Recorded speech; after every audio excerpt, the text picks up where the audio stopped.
Olá pessoal, muito boa noite a todos! Hoje nós vamos fazer uma live aqui no Direito Penal em Debate, juntamente com o meu grande amigo, advogado criminalista, Dr. Leandro de Lima Oliveira. E vamos justamente debater sobre um tema que é a especialidade do Dr. Leandro, sobre o plenário do júri. Então hoje nós vamos falar sobre atuação estratégica no plenário do júri, principalmente como o advogado deve se portar no plenário do júri. Vocês bem sabem, os crimes que são de competência do tribunal do júri são aqueles crimes dolosos contra a vida. Então nós temos homicídio, infanticídio, participação em suicídio e o crime de aborto. Estes crimes passam por uma primeira fase perante o juiz.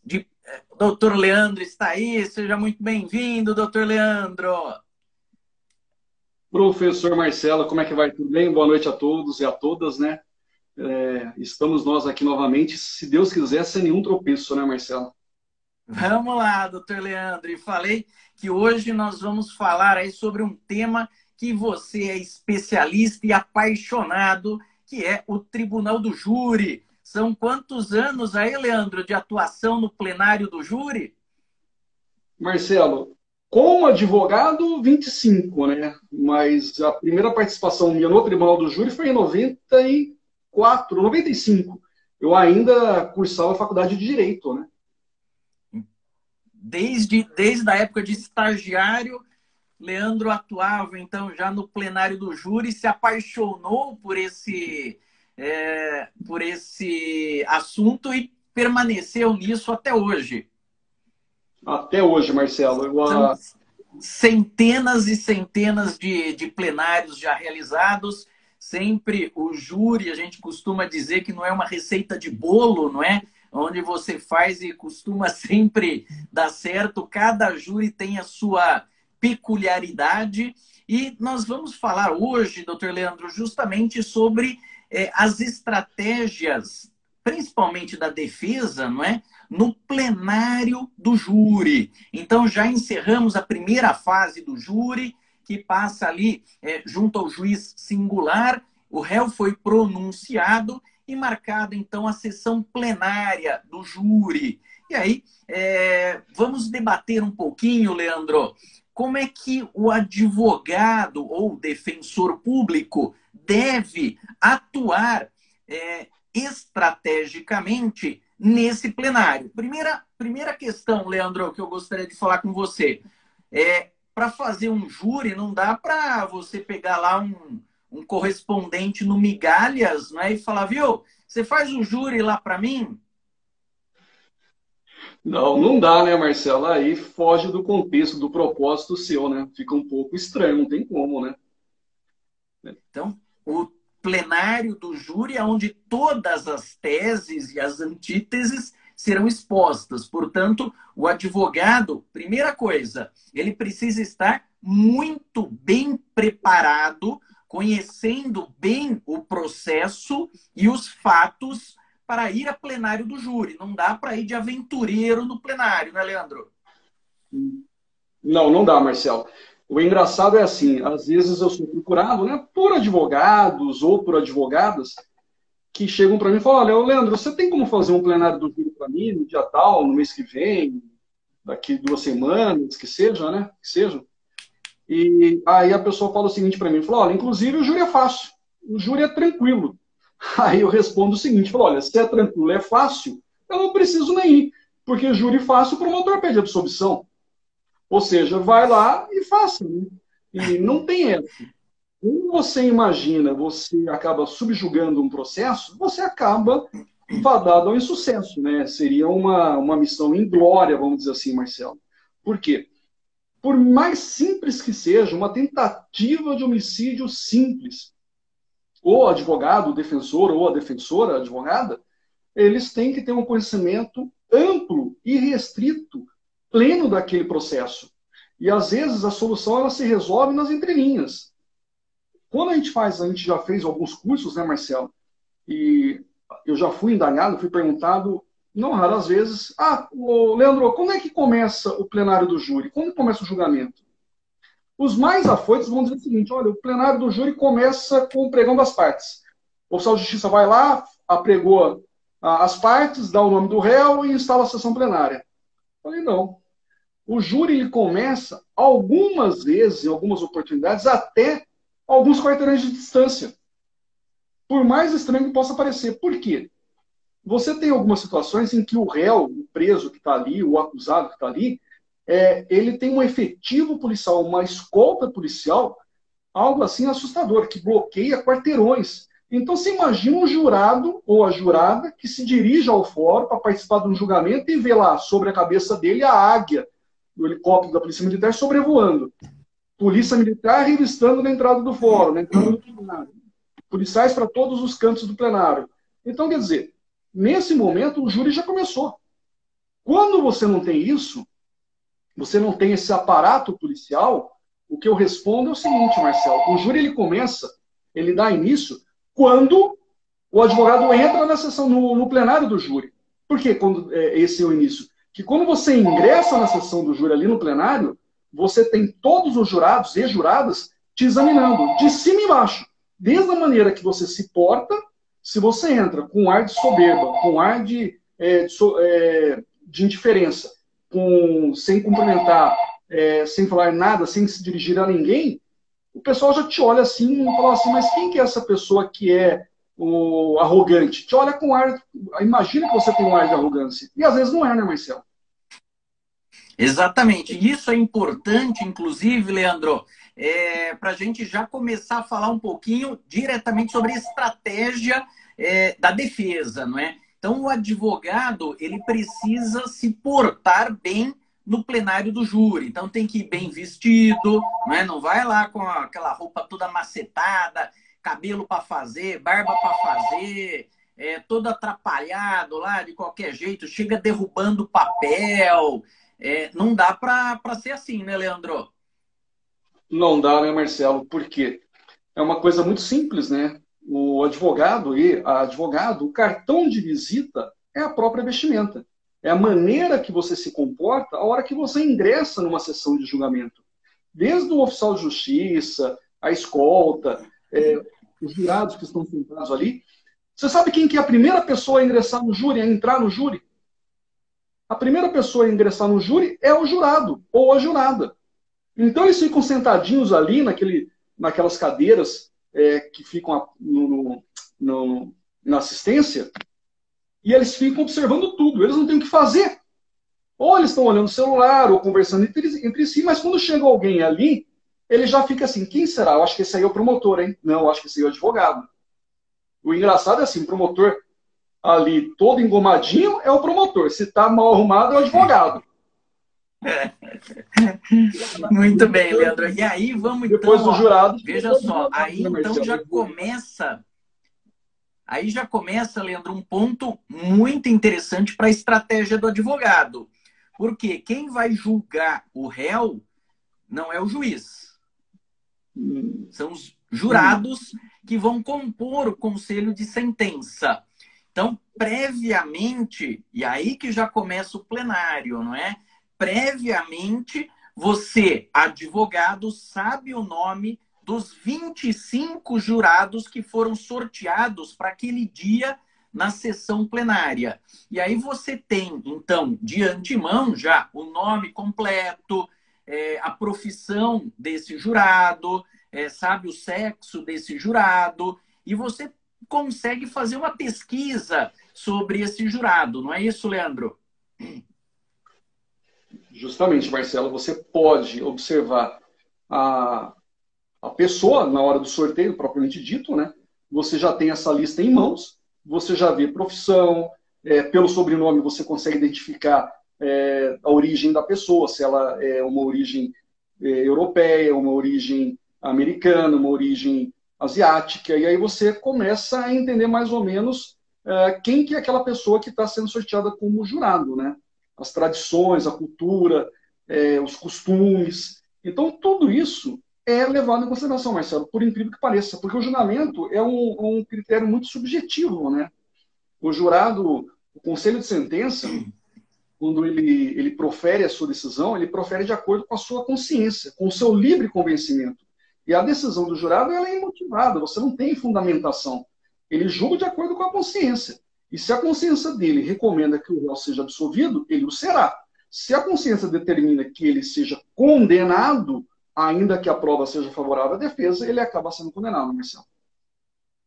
E essa escolha dos jurados, Leandro, é muito importante porque dos 25 jurados que foram previamente sorteados, tanto a acusação quanto a defesa, eles têm direito a 3 recusas imotivadas, cada um deles, e vão compor o conselho de sentença somente 7 jurados. Então dá para você trabalhar estrategicamente com relação a tentar, não é, formar um conselho de sentença que aparentemente, ou pelo menos seguindo um raciocínio lógico, possa ser mais interessante para você, defesa, ou para você, acusação, no dia lá do plenário, dependendo do caso que está sendo julgado. Isso acaba ajudando bastante também, não é, Leandro? Com certeza, Marcelo. Você, na hora da recusa, né, você tem ali a análise do processo no primeiro momento, e no segundo momento você analisa quem vai julgar aquele caso. Se é para a defesa é interessante ou não. Se envolve, por exemplo, não entrando no mérito da questão, mas se você tem ali uma situação em que o corpo de jurado, na ótica da defesa, seria mais interessante ser composto por homens, você vai selecionar de maneira tendenciosa homens. Teve uma situação até curiosa em que eu comecei a recusar jurada, mulher, e durante o julgamento o promotor virou e falou: olha, tá vendo? A defesa recusou jurada, ele não quis aceitar mulheres, não sei o quê, porque ele só recusou. Eu falei: olha, doutor, eu recusei porque 2 das juradas me pediram a recusa. Não foi por que eu havia premeditado isso, né? Então, o senhor me permitiu a recusa partiu da vontade da própria jurada, que ela tinha um compromisso, ela não podia aguardar aqui, questão de ordem pessoal, ela me pediu, gentilmente me pediu, e eu achei por bem recusado. Ah, é? Eu falei, foi isso mesmo. Então, senhores me desculpem, desconsiderem o que eu falei. Só que, bem, na verdade, a jurada nunca tinha me pedido nada, né, Marcelo?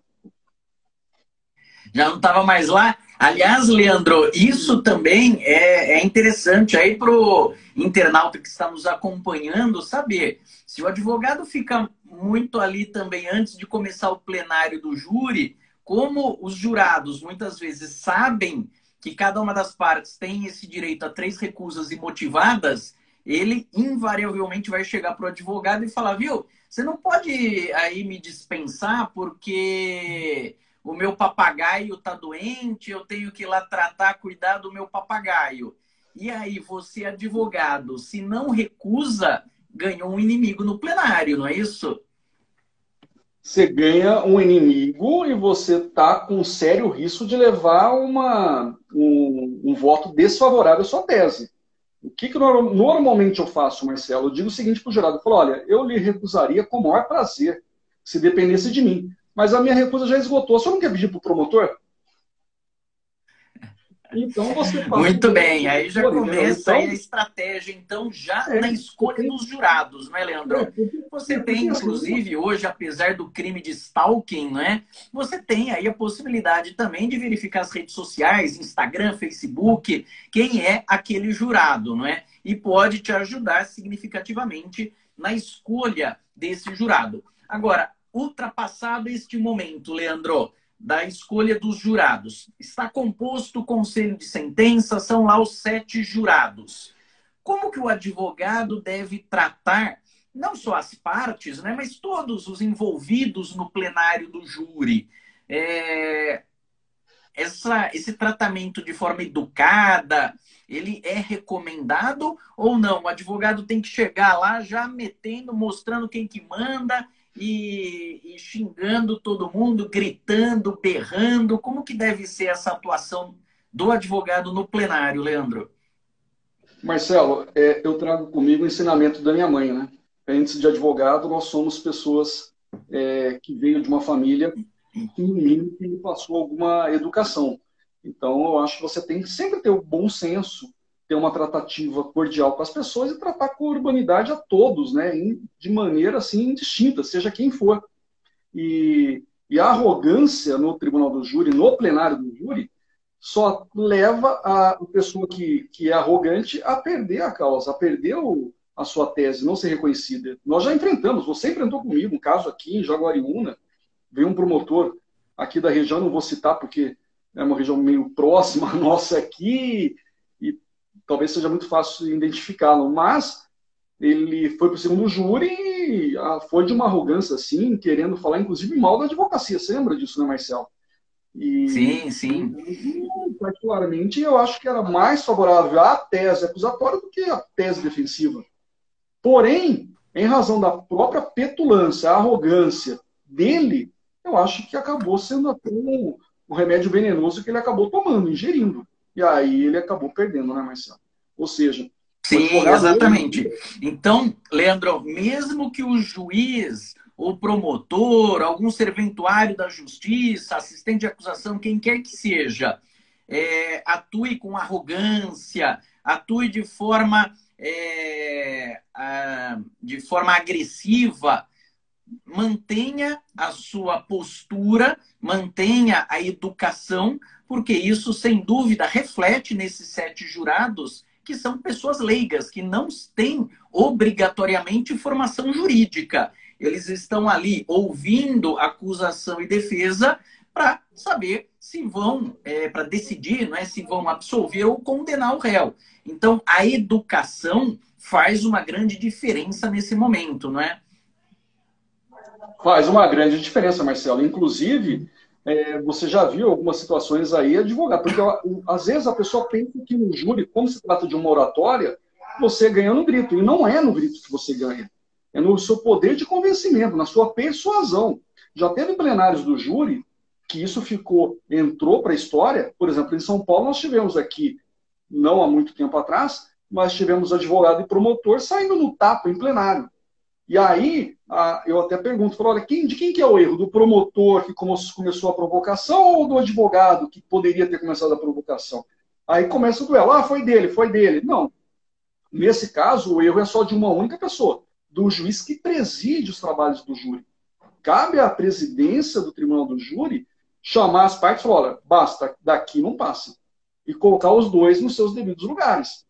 Por quê? Porque a urbanidade é um dever recíproco, né? Tanto da acusação como da defesa. Não faz sentido você ir duelar. Quem acha que o promotor, ou o advogado, ou o assistente da acusação são inimigos, está no lugar errado. Nós somos adversários. Ali nós discutimos o quê? Ideias. Ataques pessoais é no outro, é lá no MMA.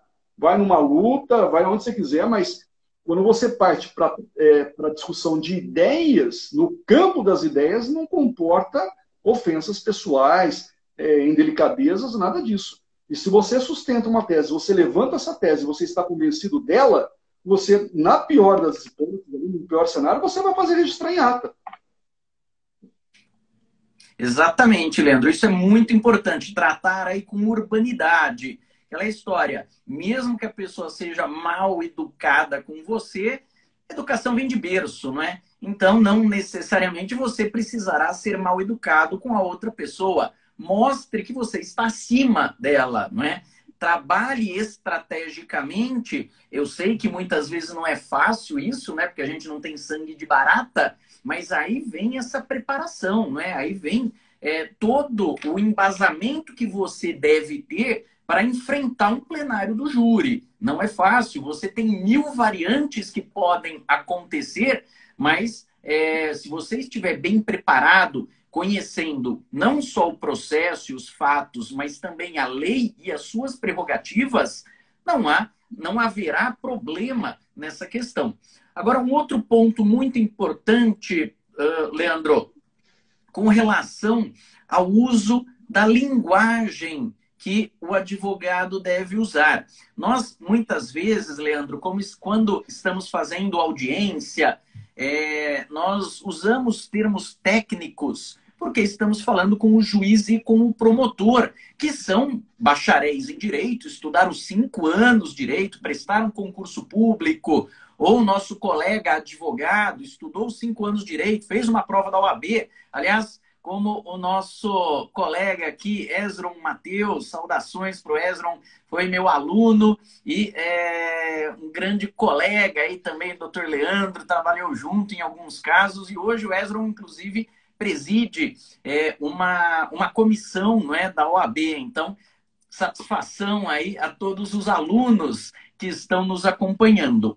Mas, Leandro, quando você usa a sua oratória no plenário do júri, não é a mesma oratória que você vai usar numa sustentação oral, por exemplo, quando você está falando para desembargadores ou ministros. Perfeito. Em primeiro lugar, queria mandar um abraço aqui e agradecer a presença do doutor Mateus, né? Um grande advogado aqui, amigo nosso, e é sempre bom ele estar junto com a gente em outras causas e acompanhando a gente aqui também na live. Mas, Marcelo, só um detalhe, né? Quando a gente fala a questão dos debates, os debates orais, tem um grande risco, né? Quando você pega um advogado inexperiente, uma advogada inexperiente, ou um promotor ou promotor inexperiente, você acaba, se você tiver um pouco de malícia, você acaba provocando a ira da outra pessoa e ela perde o foco. Eu já vi situações em que advogado, e olha que são advogados experientes, que eles se viram provocados, eles deixaram o processo de lado e começou a discutir questão pessoal com o promotor. O promotor se delirando, né? Por quê? Como se diz lá no interior de Minas Gerais, mordeu a chumbada. Ele morde a chumbada, ele fica duelando de questão de ordem pessoal e o processo ali, ninguém se toca no assunto de processo, o tempo vai correndo, fluindo, e ele está discutindo, enquanto isso o preso está lá, né? Em relação à linguagem, normalmente o orador tem que se atentar ao quê? O público-alvo, quem é o seu ouvinte. Então não adianta você, por exemplo, começar a falar ou apresentar uma tese de energia nuclear para mim, que eu não vou entender nada vezes nada. Ou seja, se o interlocutor teu ouvinte, que está ali, não é um bacharel em direito, ele não tem o costume, o hábito de acompanhar julgamentos do tribunal do júri, você tem que fazer com que a sua mensagem, com o seu intuito, com a sua tese, seja recebida por ele de maneira mais clara possível, né? Porque o linguajar forense é cansativo, né? Até pra gente né, Marcelo? Às vezes você chega lá no Tribunal de Justiça, você começa a ouvir no Supremo, no STJ, aquele juridiquês, como se diz por aí. Então, explicar, por exemplo, para uma pessoa inexigibilidade de conduta diversa, aberratio ictus, não sei mais o que, sabe? Erro de tipo. Começar a explicar tudo isso para um jurado, legítima defesa, essência pura e técnica da legítima defesa. Tem bacharel em direito, tem formandos aqui, tem advogados que não sabem definir muitas questões jurídicas, você sabe disso, nós sabemos disso. E não estou falando mal, estou dizendo que cada área tem a sua especialidade. Se você me der uma matéria tributária, talvez eu erre, com certeza, não é minha área. Sim, sem dúvida. Então, isso já é uma questão muito importante também que o advogado precisa se atentar. O seu público-alvo. No caso do plenário do júri, o público-alvo são os 7 jurados. Não é o juiz, não é o promotor. São os 7 jurados. Você está falando para estes jurados que não necessariamente têm formação jurídica. Eventualmente, um ou outro até pode ter formação jurídica, mas normalmente não tem. Normalmente, os que têm formação jurídica são recusados, né? Seja pela acusação ou pela defesa. Mas não é a mesma coisa quando você vai fazer uma sustentação oral, por exemplo, não é? Nós ministramos cursos, não é, de sustentação oral no tribunal e é diferente. O seu público-alvo num tribunal são os desembargadores, são os ministros. Então, inclusive, dependendo da forma que você usa a linguagem, eles ficam até chateados, né? Ficam melindrados porque falam, quem que ele pensa que ele está falando, não é? Então, o público-alvo é muito importante você definir estrategicamente já quem é e como você vai usar a linguagem. Mas sempre, Leandro, com educação, não é? Sempre tratando os jurados com o respeito que eles merecem. Afinal, estão lá exercendo uma função essencial e prevista, inclusive, na Constituição Federal. Muito bem. Agora, superada essa questão do uso da linguagem. Leandro, nem sempre a melhor estratégia é fazer um pedido de absolvição, não é? Por incrível que pareça, muitas vezes o advogado ele tem até um trabalho árduo de convencer o cliente por que ele não vai pedir a absolvição. Mas, de repente, tirar uma qualificadora, caracterizar uma atenuante ou a tentativa ou uma desclassificação acaba sendo estrategicamente muito melhor do que você tentar pedir uma absolvição, não é isso? No começo da nossa conversa aqui, eu falei para vocês o seguinte, que às vezes a pessoa fala para mim, olha, o júri é fácil. Eu falei, então é fácil, não precisa de advogado, o promotor pede absolvição. Mas a segunda pergunta que eu acho assim, típica de quem não atua no plenário do júri, Marcelo, é o seguinte, e aí, ganhou ou perdeu? Como se fosse uma partida de futebol, né? Quem que ganhou, quem que perdeu, foi 2-1, 1-1, mas não faz sentido. Eu comparo a advocacia criminal, o plenário do tribunal, principalmente do tribunal do júri, né? Eu comparo muito com a medicina. A medicina, o que importa para o médico? Importa o seguinte, como é que vai o teu paciente? Ele foi para casa no procedimento. É uma questão, usando a analogia nesse caso, como que está o teu cliente? Como que está o acusado? Ele está em casa ou ele está num presídio?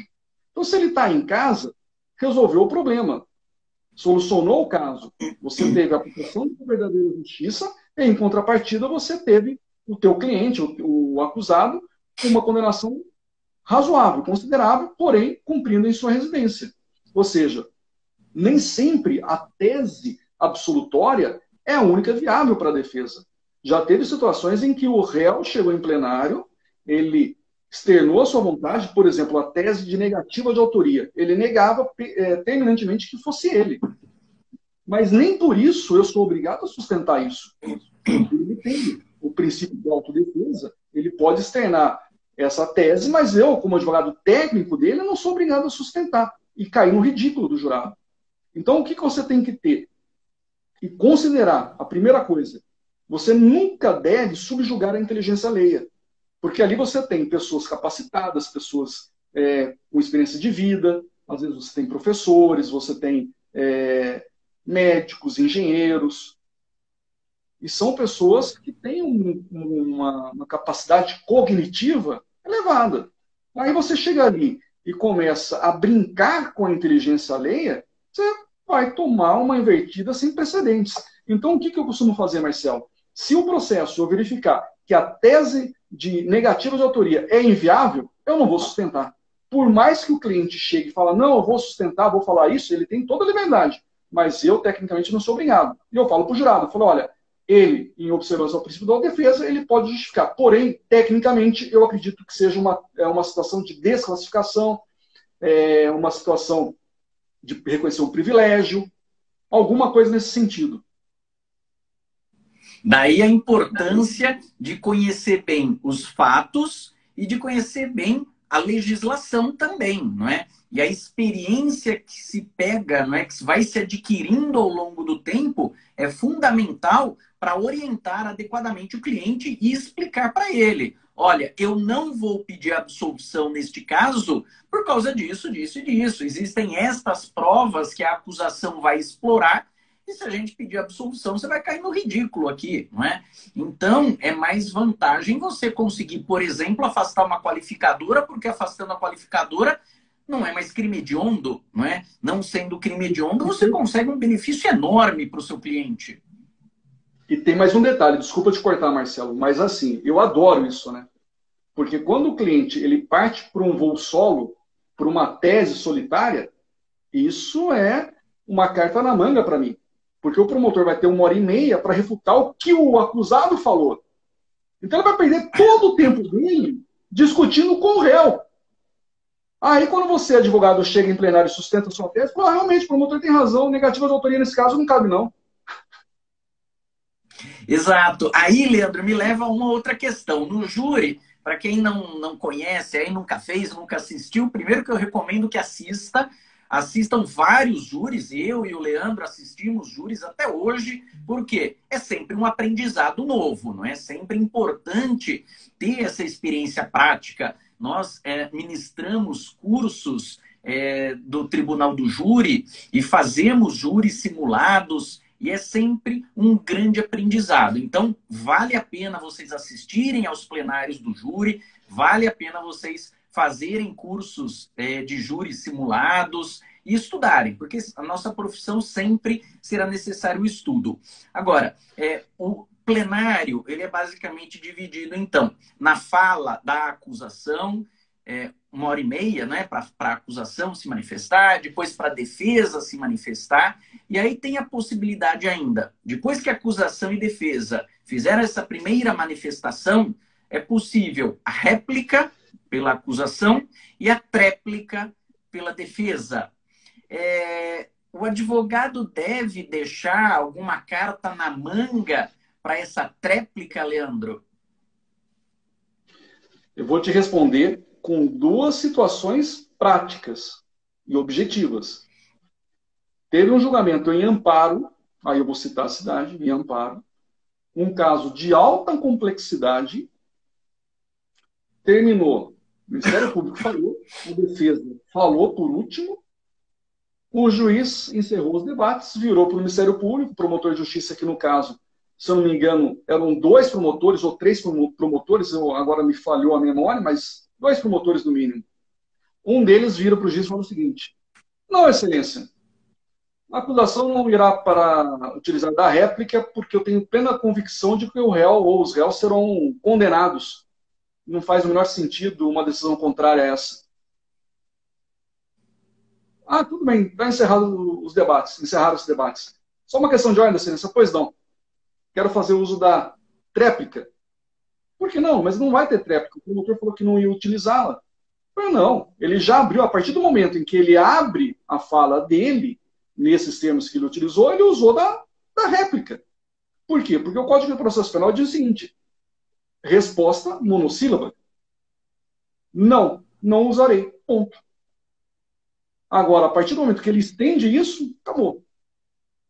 E uma outra já questão fez uso da réplica. Já fez uso da réplica. Que seja por menos que 1 minuto, mas já foi feito uso da réplica. E aí, a defesa tem 1 hora para fazer a sua tréplica. Por isso que a resposta tem que ser monossilábica, né, Marcelo? Não pode estender isso daí. Sim ou não?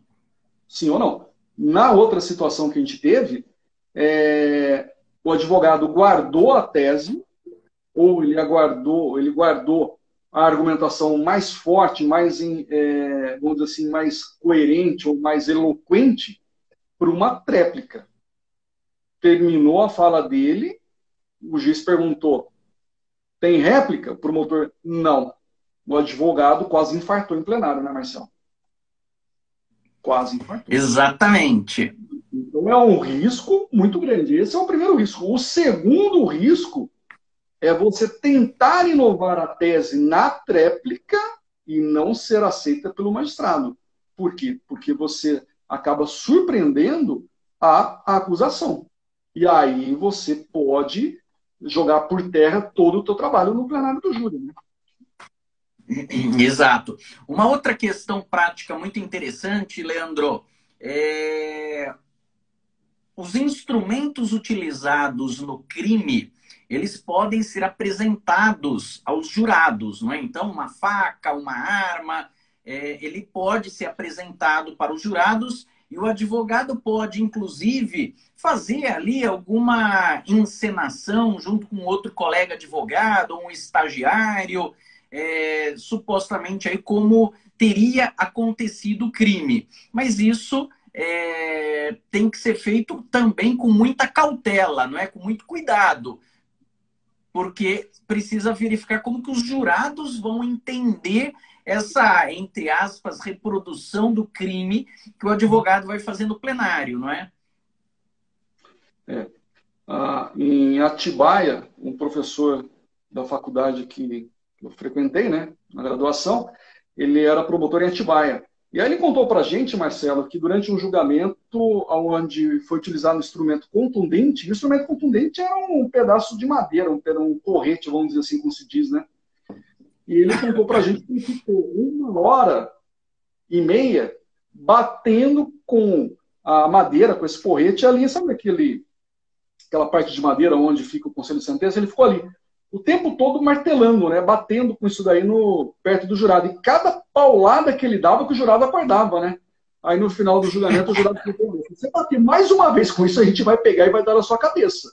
Você entendeu? Então, algumas situações são engraçadas até, né? Recentemente, você sabe, a gente teve uma situação aqui no sul, acho que foi em Santa Catarina, de um advogado que fez a simulação e usou uma advogada em plenário ali para simular uma agressão, uma discussão. Isso é de uma temeridade muito grande, né, Marcelo? Essa reprodução, a reconstituição simulada do fato em plenário é um risco, porque eu, particularmente, nunca fiz isso daí. Eu acho que opinião minha, eu não o faria. Não sei qual que é a tua opinião. Pegar uma colega ou um colega ali pelo pescoço, pelo colarinho, e tentar simular uma agressão, eu acho que causa uma má impressão para qualquer um que assiste. Se para mim já não vi com bons olhos, imagina para um leigo que está ali, né? Então, o advogado sempre tem que pensar também como o jurado vai reagir àquela atitude que ele fizer, aquela palavra que ele falar, isso tudo influencia, sem dúvida, no julgamento. Então, o advogado tem sempre que se colocar no lugar do jurado.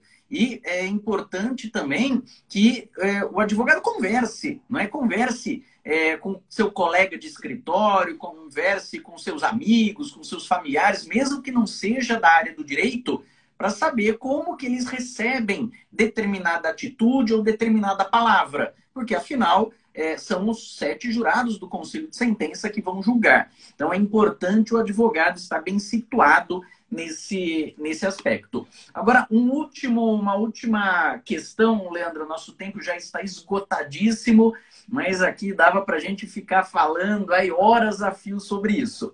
Mas, para a gente encerrar a nossa live de hoje aqui no Direito Penal em Debate, com esse tema de atuação estratégica no plenário do júri, como é que fica a questão, Leandro, estrategicamente dizendo, de desmembramento para buscar um adiamento do júri ou até mesmo um abandono de plenário? Como é que você vê estas situações? Marcelo, só fazer um parênteses no que você falou, é de extrema importância, né? Porque você sabe que eu tenho aqui 2 censoras, né? A minha primeira censora é a minha esposa e a segunda é a minha filha. Então, às vezes eu estou estudando para o júri e, normalmente, quem faz a sustentação oral ou faz muita oratória, pratica muita oratória, às vezes se pega falando sozinho, né? Então, elas perguntam: mas o que você está falando? Aí eu explico para ela, falo: não, mas aí você vai perder, assim não dá, esquece. Então, elas já dão um piteco, né? Vão dar um palpite assim, e eu costumo seguir, viu, Marcelo? Por incrível que pareça, elas têm uma outra visão que não a sua, não a questão técnica. E aí isso te ajuda, assim, para você entender o que passa na cabeça de uma pessoa que não está habituada, né? É muito interessante. Exatamente. Isso é muito importante, porque, afinal de contas, são 7 pessoas leigas que vão analisar o caso. Então, você conversar com outras pessoas e aí ter, não é, aquela humildade, você abandonar aí as vaidades, não é? E conversar mesmo para saber o que o outro pensa. Porque muitas vezes, para você, na sua cabeça, tá clara a situação. Você fala: isso daqui eu tiro de letra, não é? E aí, quando você conversa com alguém, o cara olha para você e fala: não, mas não entendi nada do que você está falando, não é? Não, mas isso está errado por causa disso, disso e disso. E aí, abre, não é, os seus horizontes. Eu tive um colega no mestrado que ele falou que ele deu ele estava fazendo doutorado, né? Ele apresentou a tese dele para o irmão dele ler, que era engenheiro. Era uma tese de direito, não é? De direito penal, e o irmão era engenheiro. E aí, o irmão leu, imaginando assim, ele vai fazer alguma correçãozinha ali de erro de português, tal, né? Não sei o quê. Ele falou, pô, mas o irmão dele que é engenheiro, falou, não, mas tá errado esse comparativo aqui que você tá fazendo. Aí ele gelou, né? Falou, não, mas tá errado por quê? Não, porque você está comparando coisas distintas. E aí explicou por que estava errado, tal. Nós do direito não temos muita experiência em análises estatísticas. E aí o engenheiro tem uma experiência muito maior. Explicou para ele, ele corrigiu isso, não é? E isso foi, inclusive, objeto de arguição na tese dele, na defesa da tese. E transportando isso para o plenário do júri, é a mesma coisa, não é? Às vezes na sua cabeça está claro uma situação, mas quando você expõe para outra pessoa, isso não ficou claro. Ou seja, você precisa melhorar a sua argumentação, precisa melhorar a forma de expor aquele determinado caso e não pode, obviamente, ter vaidade, ter soberba nesses casos, não é? É verdade, Marcelo. E elas costumam falar o seguinte, me pegam falando sozinho, né? Que às vezes eu faço uma oratória tomando um banho, sozinho no quarto, alguma coisa. Elas falam, mas você está falando sozinho, você está louco? Não, eu estou em reunião comigo mesmo. Só um minutinho que eu estou terminando. Mas voltando à questão Muito que bem, você Leandro. falou. Vamos encerrar aqui a nossa live, já ultrapassamos o tempo regulamentar. Eu agradeço aí bastante, mais uma vez, a sua participação aqui no nosso Direito Penal em Debate, um projeto que eu e o Dr. Leandro estamos tocando. E passo aí para as suas considerações finais. Marcelo, só finalizando a questão que você falou do abandono do processo, isso daí é a eterna discussão do sexo dos anjos, né? Eu sou terminantemente contra. Eu acho que o advogado jamais deve abandonar o plenário do júri. Por pior que seja o cenário, por mais hostil que se apresente aquela situação, eu não abandono. Porque não há previsão legal, não há uma maneira ali para você justificar o seu abandono, você tem consequências, implica ali em várias situações que você pode levar desde uma multa, ter dificuldade para retornar aos autos. Então, são várias situações que aqui a gente tem que ter um tempo maior para discutir, Marcelo. Mas, só finalizando, é sempre bom poder participar contigo aí. Agradeço mais uma vez a participação de todos, né? E espero poder falar novamente com você aí, com o pessoal que acompanha, o mais breve possível, né? Com menos cachaça e com mais oração. Exatamente. Deixa tudo consignado em ata, né, Leandro? Sempre deixa consignado em ata. Depois tem aí habeas corpus, tem recurso de apelação e consegue, então, muitas vezes anular o plenário, não é? E realizar outro plenário. Maravilha, Leandro. Muito obrigado. Uma boa semana a todos e até semana que vem, gente. Um abraço. Tchau, Um abraço, tchau. pessoal. Um abraço. Um abraço. Tchau, tchau. Obrigado.